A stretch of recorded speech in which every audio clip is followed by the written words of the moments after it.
आज मी तुम्हाला सांगते शौर्यला कशी सांभाळते मी एकटी आणि घर कसे सांभाळते मी.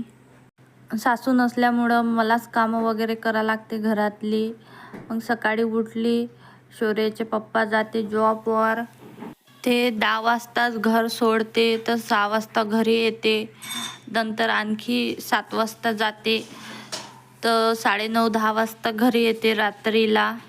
मग सकाळी उठली पहिले स्वयंपाक वगैरे करून घेते, म्हणजे नंतरचे कामं होत राहते दिवसभर.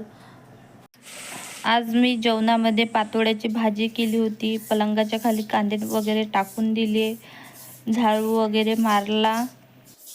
मग खूप सारे भांडे वगैरे पडले होते. घर पण मोठं आहे, झाडू पण जास्त मारा लागतं.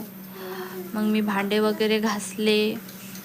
शौर्याचा 1 महिन्याचा शौर्य होता, तो कोणी पण खूप वेळपर्यंत घेऊन जात होतं, कारण की तो तेव्हा एकाच जागी राहत होता. आता तो मोठा झाला आहे, 9 महिन्याचा शौर्य झाला आहे. आता पूर्ण घर फिरते तो आणि खूप मस्त्या करते.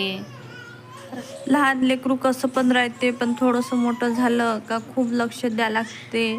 काही पण उचलते आणि तोंडात घालते. पूर्ण घर पसाऱ्यानं भरून ठेवते. पूर्ण इकडं तिकडं त्याचे भांडे वगैरे पडले राहते खेळाचे.